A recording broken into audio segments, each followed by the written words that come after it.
Olá, tudo bom? Como vocês estão? Hoje no vídeo aula vamos dar continuidade àquele exercício que a gente começou a aula passada, né? Aquele análise do fato científico, né? Da teoria gravitacional de Newton, como ela impactou, né? Dentro da história da ciência e tal, a partir dos dois autores que a gente está trabalhando. Então, os autores são Karl Popper, Thomas Kuhn.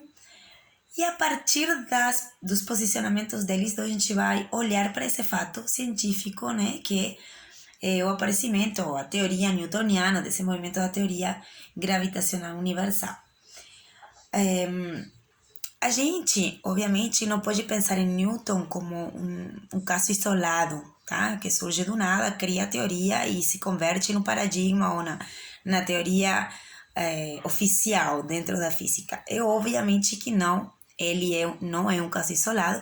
Ele faz parte de uma história que começa no Renascimento, né? Nos primórdios da modernidade, com outras figuras importantes dentro desse desenvolvimento, como são Copérnico, Galileu, Kepler, ou seja, outros científicos, outros investigadores que já estavam questionando o paradigma aristotélico, ptolomeico, paradigma que durante toda a Idade Média tinha sido considerada um modelo físico através do qual se explicava a realidade, né, das forças, dos movimentos dos corpos aqui na Terra. Era aquele modelo aristotélico, um modelo seguido e assumido como verdadeiro pela igreja, e que começa a ser questionado então por esses novos científicos do Renascimento, que tem uma visão um pouco mais secular da natureza, né? Um pouco saem do pensamento religioso para observar a natureza, experimentar e tentar descrever ela através das leis racionais, experimentais, e não já através de um dogma, né, estabelecido como verdade absoluta. Então, nessa trajetória, né, começo da modernidade, aparece a figura de Newton revolucionando a física com sua teoria da gravitação universal. Eu expliquei na aula passada mais ou menos de que trata essa lei. A gente chegou a falar um pouquinho sobre se essa lei poderia ser considerada científica ou não científica, mas a gente vai retomar agora, porque ali está o primeiro critério de comparação entre os dois autores, tá? Ou seja, o primeiro elemento da teoria de Newton que vamos focar a partir das opiniões dos dois autores trabalhados, vai ser o fato de se ela é científica ou não é científica, certo? Então aqui tem várias coisas interessantes que eu vou tentar resumir rapidamente. Em primeiro lugar, vamos falar a partir de Popper, certo? Popper, lembra, é um autor que olha para a teoria científica desde o interior da teoria científica. Ele não se preocupa pela história na qual aquela teoria surge, não se preocupa pelos interesses socioeconômicos e políticos no momento em que aquela teoria surge. Ele apenas se interessa pela constituição interna de uma teoria, como ela surge, como ela derruba outra teoria, falseia outra teoria, né? Ele tem uma visão ahistórica da ciência, enquanto Kuhn tem uma visão histórica da ciência. Para Kuhn é muito importante conhecer a história, o desenvolvimento, entender os interesses sociopolíticos do momento em que aquela teoria surge, para determinar como aquela teoria é. Então, o primeiro elemento que vamos observar, tá? Lembrem, isso aqui é um modelo de como vai ser feito o ensaio de vocês, então isso já aqui é um ponto muito importante. O primeiro elemento do qual vocês vão ter que falar, chegado o momento de vocês fazerem o ensaio, vai ser justamente o critério de demarcação do que é ciência e do que não é ciência, segundo os autores. Então, dado que para Popper o critério de demarcação do que é científico ou não é científico é a falseabilidade, tá?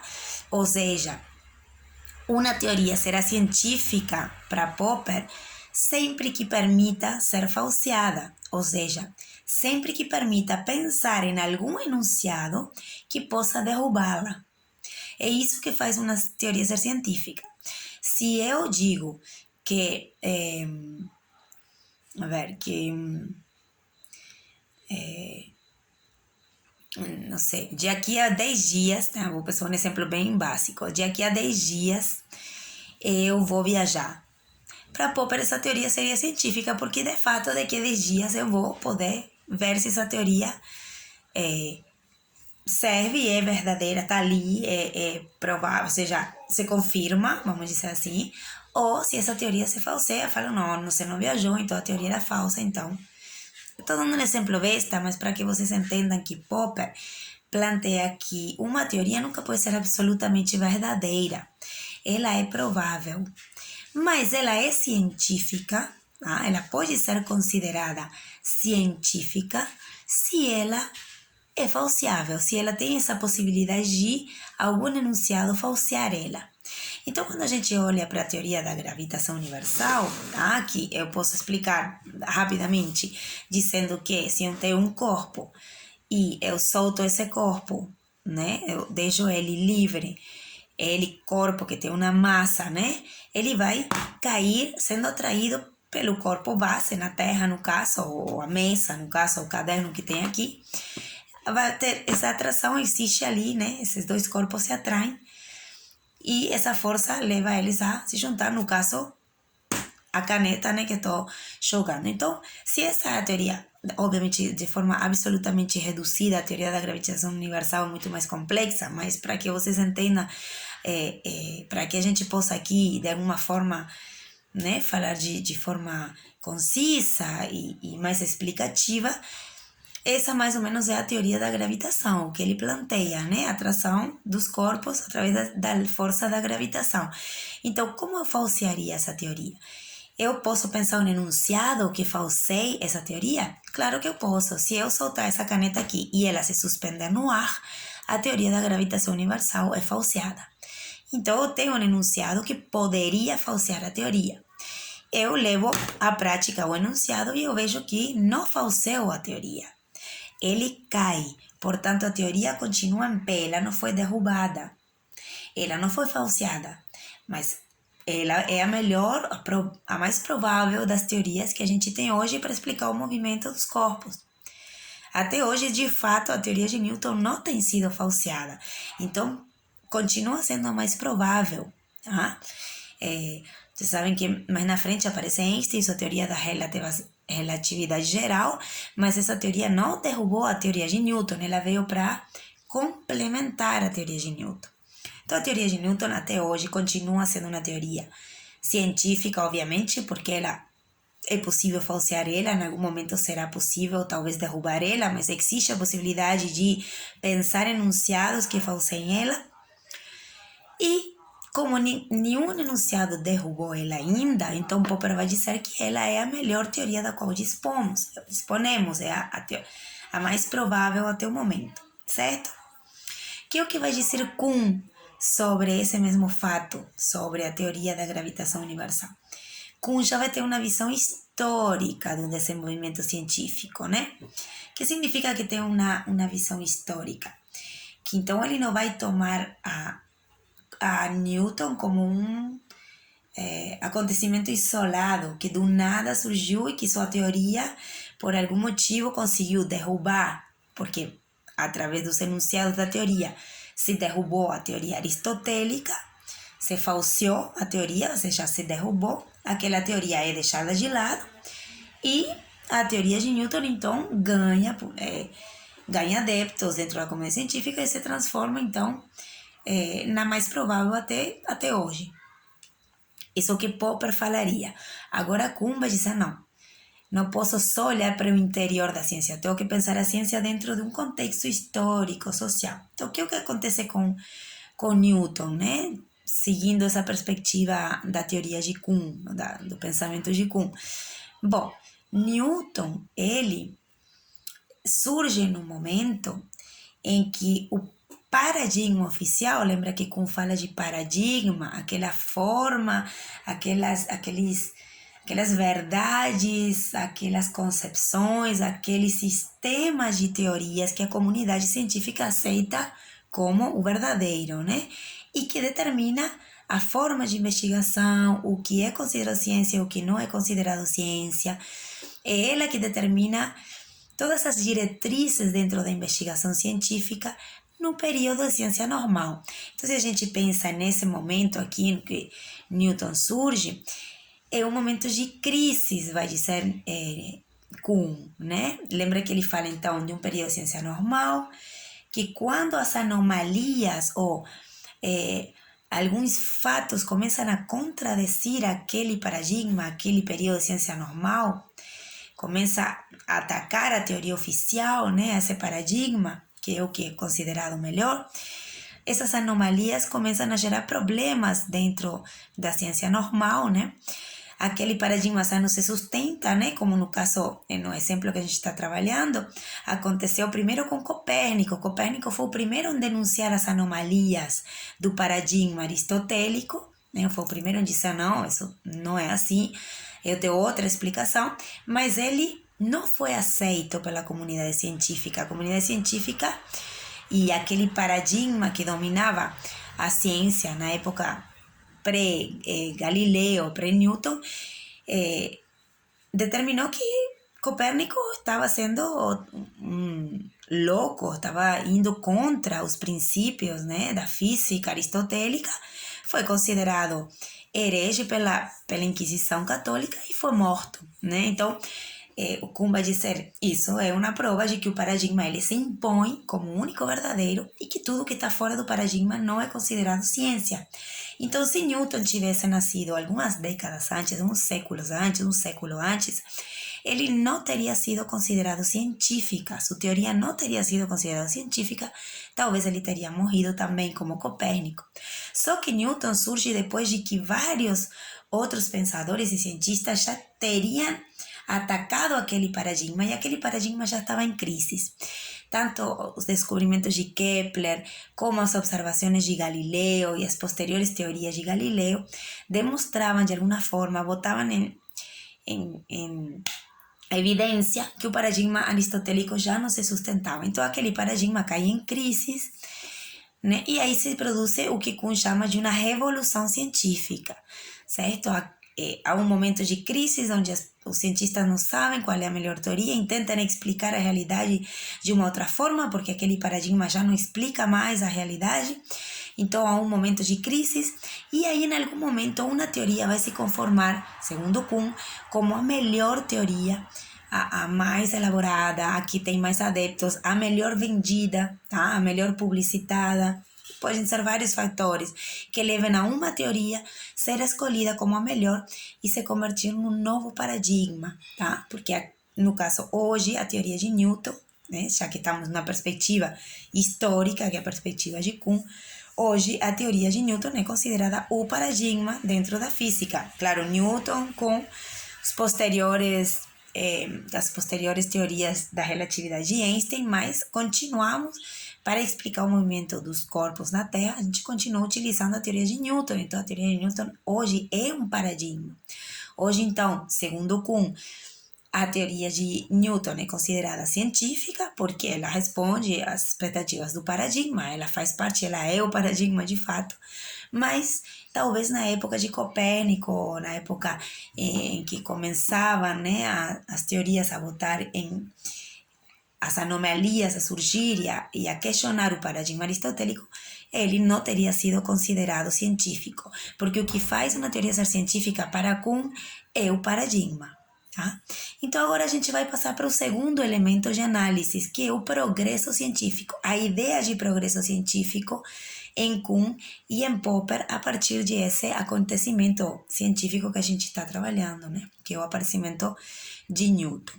Então, para Popper, a gente falou aqui já, o progresso científico, ele existe de fato, ele acredita no progresso científico e ele acredita que o progresso científico ele é linear e sempre em ascensão, ou seja, as teorias de Newton hoje, elas superaram as teorias aristotélicas, elas superaram o modelo ptolomeico de explicação do movimento dos astros, ela é melhor, há um progresso crescente, tá? Por que ela é melhor? Bom, porque ela explica melhor a realidade, porque ela não tem esses problemas que a teoria aristotélica tinha quando eu vou observar a natureza, né, que eram as anomalias, segundo Kuhn chamava de anomalia, mas Popper vai dizer, não, a teoria de Galileu e de Newton, ela veio, observou a teoria anterior aristotélica, refutou aquela teoria, porque as observações e descobrimentos de Galileu e de Newton refutaram, segundo a posição de Popper, a teoria de aristotélica, né? Porque é assim que para ele funciona a ciência, por refutação e melhora das teorias. Então, refutou a aristotélica, a teoria aristotélica foi superada por uma outra teoria, que é a teoria de Newton, que não é a teoria, a verdade absoluta, porque para Popper não há verdade absoluta, mas é a teoria mais provável, tá? A melhor teoria com a qual contamos para descrever a realidade física, certo? Mas há progresso, então, né? É evidente o progresso. A teoria de Newton, então, para a visão de Popper, ela é melhor que a teoria aristotélica. Só que para Kuhn, isso é um pouco diferente, tá? Para Kuhn, não há progresso científico nesse sentido que Popper trata o progresso científico, essa ideia de um progresso linear e crescente. Não há progresso científico nesse sentido. Para Kuhn, o progresso científico ele acontece apenas durante o período de ciência normal, tá? Aquele período em que se articula um paradigma, se consolida um paradigma. E nesse momento há acumulação de conhecimento. Por quê? Porque toda a comunidade científica vai partir dos supostos, dos axiomas, vai utilizar aquele método estipulado pelo paradigma, então vai acumular conhecimentos dentro dessa perspectiva do paradigma. Então, há progresso científico durante apenas o período de ciência normal, que é quando o paradigma está firme, dominando ali aquela comunidade científica. No caso, no exemplo que eu estou trazendo para vocês, durante o período aristotélico, então, segundo Kuhn, teria havido um progresso científico, teriam existido novas teorias dentro do paradigma aristotélico que aumentavam o conhecimento qualitativamente e quantitativamente também. Havia um progresso, mais uma vez, que aquele paradigma, na época de crises, cai. Todo o progresso gerado durante o período de ciência normal também cai. Então, aquele progresso é esquecido, deixado de lado, quando, após um período de revolução, se instaura um novo paradigma. No caso, no exemplo que estamos vendo, seria o paradigma de Newton, Galileu Newton. Esse novo paradigma, vai dizer Kuhn, é absolutamente diferente e é um pulo qualitativo com respeito ao paradigma aristotélico. Então, não há uma evolução linear do paradigma, se passa a outro paradigma que é melhor. Não pode ser, os paradigmas são incomensuráveis, não podem ser comparados. Eu não posso dizer que Newton é melhor que Aristóteles. Aristóteles serviu lá na sua época, houve avanços, houve explicações, foi funcional para sua época, se utilizou, serviu para o que foi feito, mas uma vez que ele cai, todo o conhecimento acumulado durante aquele período de ciência normal se perde, é deixado de lado e agora há um novo paradigma, o paradigma newtoniano, e essa será a verdade, considerar a verdade. Então, durante esse período, haverá progresso também, porque é um período de ciência normal, mas esse paradigma não tem nada a ver com o anterior, ele não é uma continuação do paradigma anterior, ele é uma ruptura com respeito ao paradigma anterior. Então, não há progresso científico de paradigma para paradigma, não há progresso científico segundo Kuhn. Há progresso científico apenas durante aquele período de ciência normal, em que o paradigma se fortalece, mas uma vez que se muda o paradigma, há uma ruptura, tá? Com aqueles conhecimentos acumulados durante aquele período, e agora começará uma nova fase de ciência normal, durante a qual se acumularão conhecimentos e saberes, né? Como a gente sabe, que vão ir alimentando e fortalecendo o paradigma. O paradigma se fortalece na medida em que as teorias vão crescendo, vão explicando cada vez mais a realidade. Se surge alguma anomalia, aquele paradigma vem tentar explicar aquele fato novo. Então, ela também tem seus mecanismos de defesa, né? O paradigma, ele não é estático, fixo, ele vai mudando para se adaptar aos novos fatos e poder explicar as novas realidades. Como acontece com a teoria de Einstein, ela obviamente que ela é uma teoria em si mesma, né? Absolutamente válida em si mesma, mas ela parte da teoria newtoniana e ela não refuta a teoria newtoniana, né? Ela vem para juntas dar uma ampliação, uma explicação física, não só daqui da Terra, né? E dos corpos, mas também do universo e do mundo subatômico, né? Que é a teoria da relatividade geral, que abrange todas essas dimensões. Então, a teoria do Einstein, ela seria um exemplo disso que Kuhn chama de progresso durante o período de ciência normal, né? Ela está crescendo, a teoria está cada vez explicando mais a realidade e continua até hoje, de fato, sendo o paradigma da física, né? Ok, então aí a gente analisou dois elementos a partir dos dois autores, certo? O primeiro elemento, então, foi o critério de demarcação, utilizado por ambos autores. Dessa forma, a gente define que, para Popper, a teoria da gravitação universal é científica, porque ela é refutável, tá? Ela permite a possibilidade de ser refutada, e para Kuhn, ela é científica hoje, porque ela virou um paradigma, então é considerada científica, mas se ela tivesse surgido alguns séculos antes, ela não teria sido considerada científica, porque o critério de demarcação para Kuhn é o paradigma que determina o que é científico ou não é científico. E o segundo elemento a analisar foi a ideia de progresso para os dois autores. Então, a gente viu como podemos falar, segundo Popper, que há um progresso que passa de forma acumulativa, linear e ascendente da teoria de Aristóteles para a teoria Galileu-Newton, que é da melhor que a qual a gente dispõe hoje, né? Ela supera a teoria de Aristóteles. E para Kuhn, não há uma evolução de um paradigma para outro, houve uma ruptura, tá? Um pulo de um paradigma que é abandonado e de um novo paradigma que é constituído e gerado, né? Então, não há evolução, não há progresso científico, tá?